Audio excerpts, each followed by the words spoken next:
नमस्कार दोस्तों, मैं अंकुर सिंह आपके अपने यूट्यूब चैनल विकास स्टडी सर्कल पर आप सभी का स्वागत करता हूं। दोस्तों, आज हम लोग विज्ञान से संबंधित कुछ महत्वपूर्ण प्रश्न उन पर चर्चा करेंगे।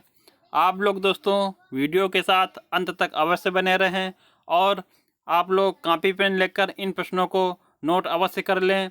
दोस्तों, आज हम लोग विज्ञान में रसायन विज्ञान से कुछ प्रश्न, उसके अलावा बायोलॉजी से कुछ प्रश्न और फिजिक्स से कुछ प्रश्न, इन सभी पर चर्चा करेंगे। और ये प्रश्न दोस्तों हमारी परीक्षा के दृष्टि से बहुत ही महत्वपूर्ण हैं। तो दोस्तों आप लोग बहुत ध्यान से इन प्रश्नों को देखिएगा। देखते हैं दोस्तों, हमारा पहला प्रश्न है, प्राचीन भारत में परमाणु विज्ञान से संबंधित व्यक्ति कौन थे? तो दोस्तों प्राचीन भारत में हमारे परमाणु विज्ञान से संबंधित पहले व्यक्ति थे कणाद। तो जो कणाद थे, या दोस्तों प्राचीन भारत में पहले परमाणुविद आप कह सकते हैं कि पहले परमाणुविद हमारे थे, उनका नाम था कणाद। अगला दोस्तों प्रश्न हमारा है, वह तापमान जिस पर द्रव ठोस में बदलता है क्या कहलाता है? तो उसे दोस्तों हिमांक बिंदु कहते हैं। हिमांक बिंदु वह ताप होता है दोस्तों जिस पर द्रव जो है वह ठोस में बदलता है।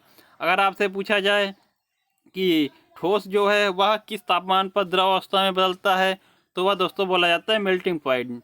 मेल्टिंग पॉइंट पर जो ठोस है वह द्रव अवस्था में बदलता है, या आप लोग मेल्टिंग पॉइंट या गलनांक भी बोल सकते हैं।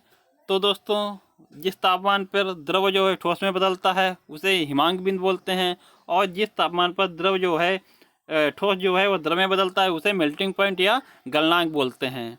अगला दोस्तों प्रश्न हमारा है, पीतल किसका मिश्रण है? पीतल किसका मिश्रण है? तो हम लोगों ने पिछली क्लास में अब देखा कि पीतल जो है वह तांबा और जस्ता का मिश्रण है। तांबा और जस्ता का मिश्रण है जो हमारा पीतल है।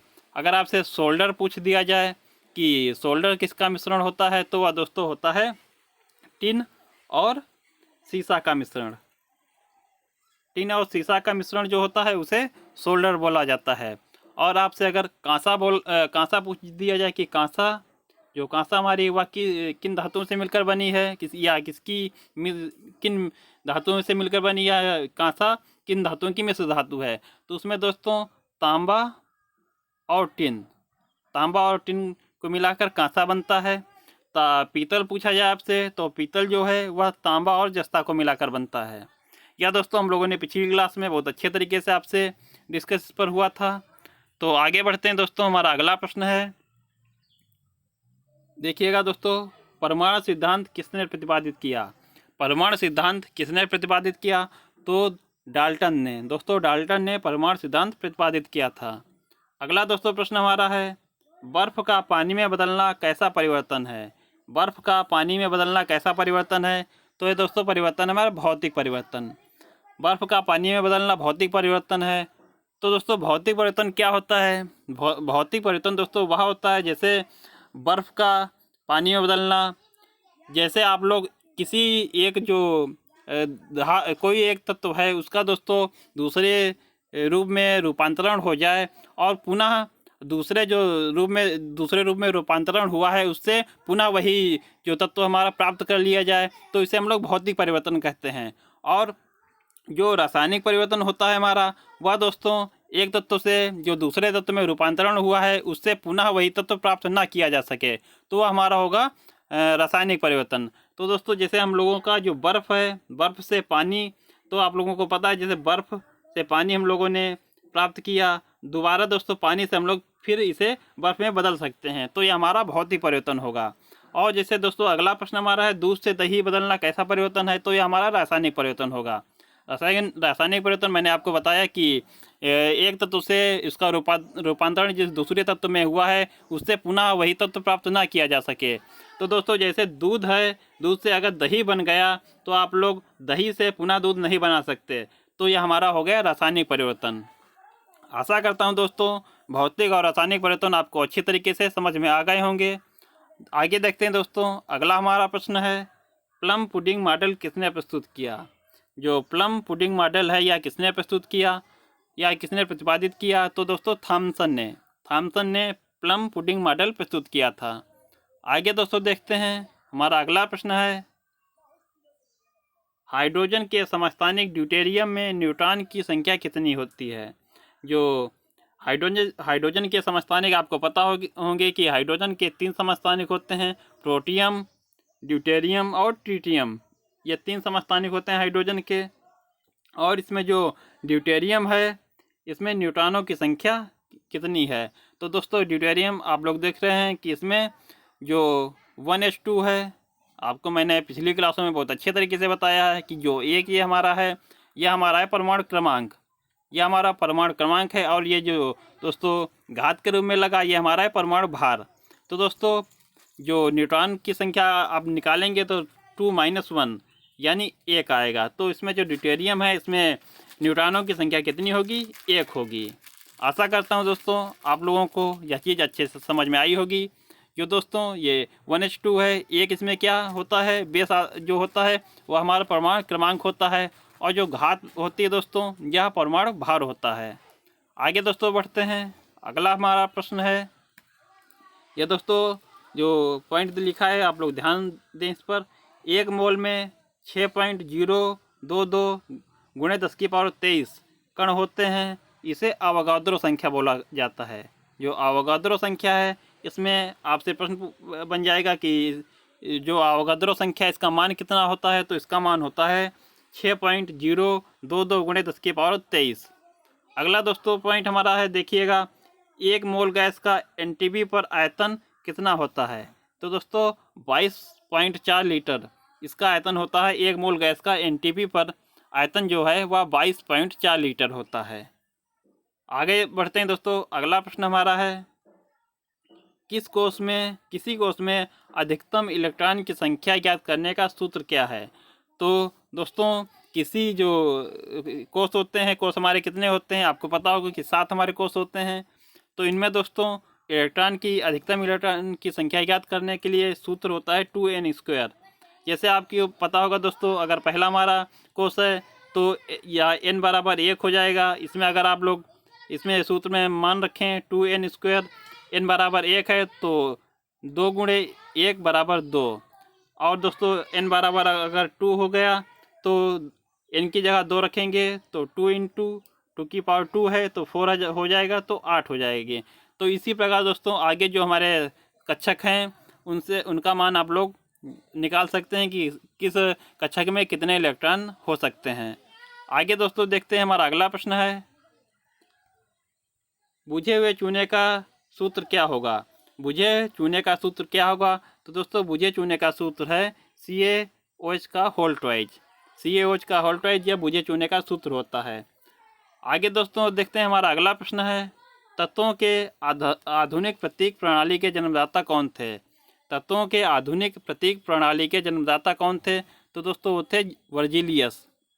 वर्जिलियस जो है वह आधुनिक प्रतीक प्रणाली के जन्मदाता थे।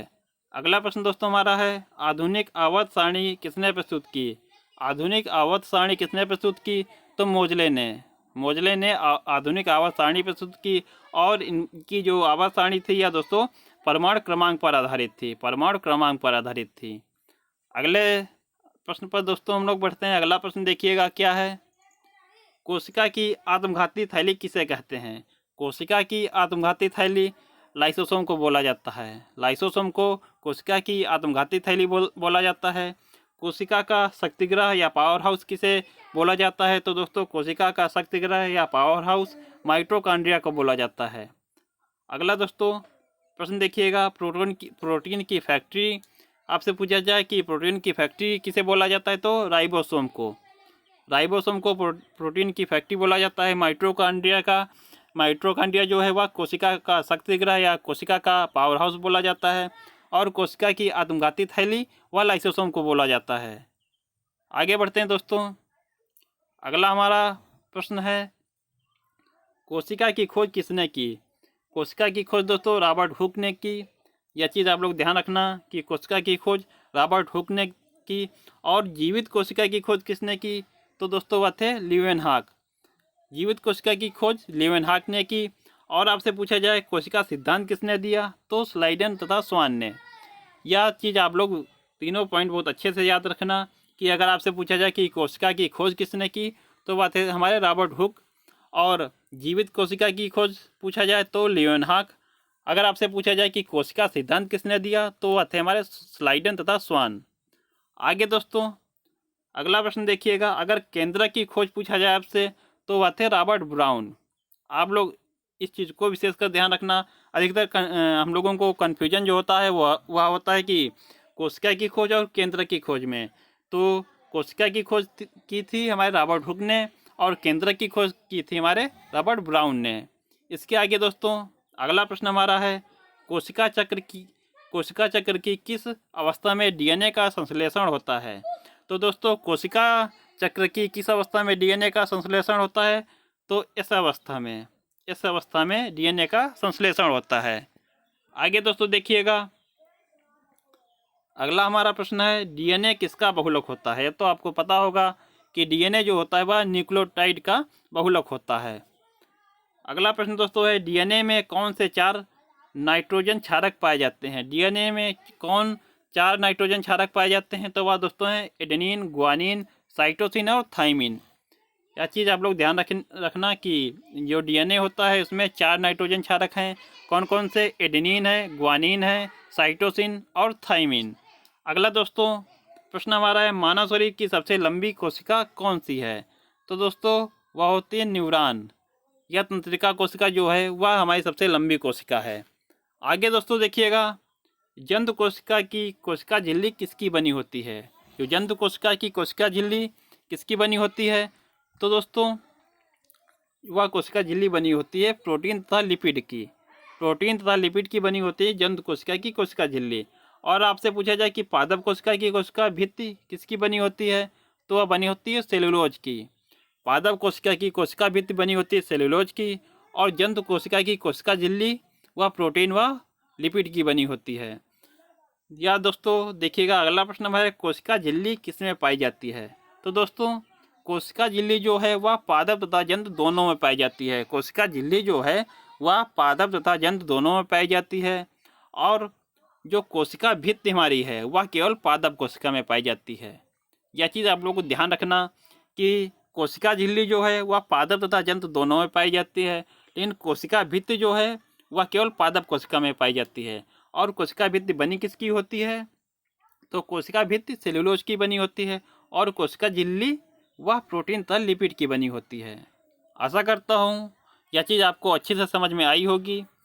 आगे बढ़ते हैं दोस्तों, अगला प्रश्न हमारा है, पादपों में संवहन ऊतक कौन से होते हैं। पादपों में संवहन ऊतक कौन से पाए जाते हैं, तो दोस्तों जाइलम तथा फ्लोएम। या दोस्तों ऊतक जो है संवहन ऊतक हैं या पादपों में पाए जाते हैं। आपको पता होगा जो जाइलम होता है इससे जल तथा खनिज लवण का संवहन होता है, और फ्लोएम से जो हमारे भोज्य पदार्थ होते हैं उनका संवहन होता है। आगे बढ़ते हैं दोस्तों, अगला प्रश्न हमारा है, रक्त परिसंचरण की खोज किसने की थी। जो रक्त परिसंचरण तंत्र है हमारा, इसकी खोज किसने की, तो विलियम हार्वे ने रक्त परिसंचरण तंत्र की खोज की थी। और रक्त समूह की खोजकर्ता कौन थे, तो रक्त समूह के खोजकर्ता थे कार्ल लैंडस्टीनर। RH फैक्टर की खोजकर्ता कौन थे, तो वीनर तथा लैंडस्टीनर। क्या लैंडस्टीनर तथा वीनर ने RH फैक्टर की खोज की, और वह किसमें की थी दोस्तों, वह रिसस बंदर में की थी। आपसे पूछा जाए कि रक्त समूह के खोजकर्ता कौन थे, तो कार्ल लैंडस्टीनर, और जो रक्त परिसंचरण तंत्र है उसके खोजकर्ता विलियम हार्वे थे।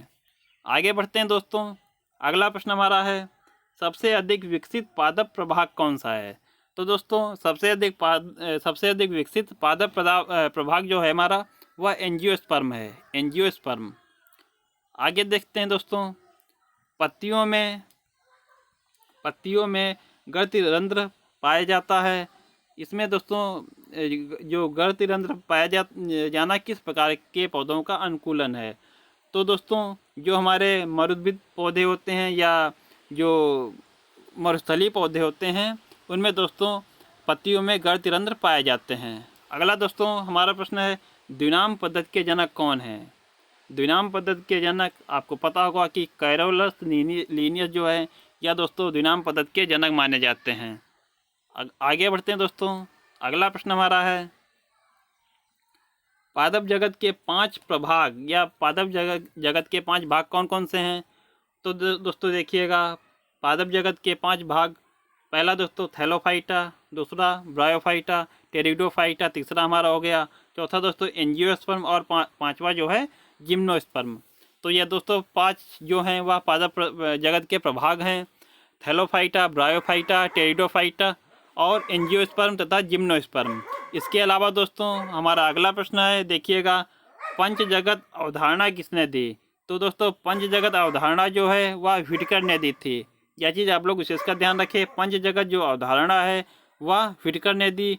और इनके जो पंच जगत हैं इसमें कौन कौन से 5 वर्ग हैं? वह दोस्तों पहला मोनेरा, दूसरा प्रोटिस्टा, तीसरा जो है फंजाई है, चौथा दोस्तों प्लांटी और पांचवा जो है एनिमेलिया। यह दोस्तों 5 जगत हैं और इसकी अवधारणा किसने दी थी? व्हिटकर ने दी थी।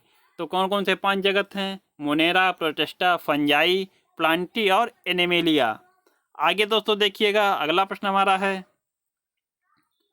किन पादपों में श्वसन मूल या न्यूमेटाफोर पाया जाता है? तो किन पादपों में श्वसन मूल या न्यूमेटाफोर पाया जाता है? तो दोस्तों मैंग्रोव वनस्पति या लवणोभित पादपों में, या इनमें दोस्तों श्वसन मूल या न्यूमेटाफोर पाया जाता है। तो दोस्तों ये मैंग्रोव वनस्पति, आपको पता होगा कि जो हमारे डेल्टाई क्षेत्र हैं उनमें दोस्तों मैंग्रोव वनस्पति पाई जाती है। और उसमें पादपों में श्वसन मूल का मतलब क्या है दोस्तों? आप लोगों को पता होगा, जो हमारे तटीय क्षेत्र, डेल्टाई क्षेत्र, इनमें जो मैंग्रोव वनस्पति पाई जाती है उनमें दोस्तों जो हमारी इन पौधों की जो जड़ें होती हैं वह दोस्तों कुछ इस प्रकार होती हैं। वह दोस्तों जैसे ये हमारा जल हो गया तो वह जल के ऊपर निकली हुई होती हैं, तो इसे दोस्तों जो श्वसन मूल बोला जाता है। तो यह दोस्तों जो श्वसन मूल है या न्यूमेटाफोर या मैंग्रोव वनस्पति की खासूसियत है या इनकी विशेषता है। आगे बढ़ते हैं दोस्तों, अगला प्रश्न हमारा है, वेग परिवर्तन की दर क्या कहलाती है? तो दोस्तों वेग परिवर्तन की दर त्वरण कहलाती है। वेग परिवर्तन की दर त्वरण कहलाती है। अगला प्रश्न दोस्तों, बल, द्रव्यमान और त्वरण में क्या संबंध है? बल, द्रव्यमान और त्वरण में क्या संबंध है? तो F बराबर ma। तो F क्या है दोस्तों? यह दोस्तों बल हो गया फोर्स, M द्रव्यमान और A त्वरण है जो हमारा। तो बल, द्रव्यमान और त्वरण में क्या संबंध है? F बराबर ma। F क्या है? फोर्स, M बराबर द्रव्यमान और A बराबर त्वरण। अगला प्रश्न दोस्तों है हमारा, गुरुत्वीय त्वरण का मान कितना है? तो दोस्तों गुरुत्वीय त्वरण का मान है 9.8 मीटर प्रति सेकेंड। यह दोस्तों गुरुत्वीय त्वरण का मान है 9.8 मीटर प्रति सेकेंड। अगला दोस्तों प्रश्न है हमारा, रॉकेट का प्रक्षेपण किस सिद्धांत पर कार्य करता है? तो दोस्तों जो रॉकेट का प्रक्षेपण है आपको पता होगा यह न्यूटन के तीसरे नियम पर कार्य करता है। और न्यूटन का तीसरा नियम क्या है? क्रिया प्रतिक्रिया का सिद्धांत।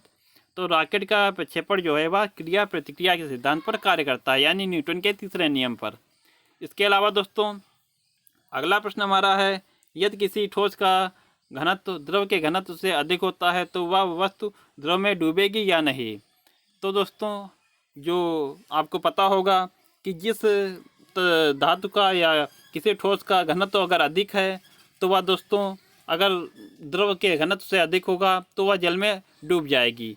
तो वही प्रश्न हमारा पूछ रहा है कि ठोस का घनत्व अगर द्रव के घनत्व से अधिक है तो वस्तु द्रव में डूबेगी या नहीं? तो दोस्तों वह वस्तु जो है वह डूब जाएगी। अगर दोस्तों जो ठोस का घनत्व है द्रव के घनत्व से कम है तो वह दोस्तों तैरता रहेगा, अगर अधिक है ठोस का घनत्व तो वह जल में डूब जाएगा। आज का दोस्तों हमारा अंतिम प्रश्न है, पास्कल किसका मात्रक है? तो आपको पता होगा पास्कल जो है वह दाब का मात्रक है। पास्कल जो है वह दोस्तों दाब का मात्रक है। आशा करता हूं दोस्तों आप लोगों को यह वीडियो पसंद आया होगा। दोस्तों वीडियो अगर अच्छा लगा हो आप लोगों को तो वीडियो को ज़्यादा से ज़्यादा शेयर करें, लाइक करें तथा चैनल को अधिक से अधिक सब्सक्राइब करें। चलिए दोस्तों मिलते हैं हम लोग अपने अगले वीडियो में, तब तक के लिए धन्यवाद। जय हिंद दोस्तों।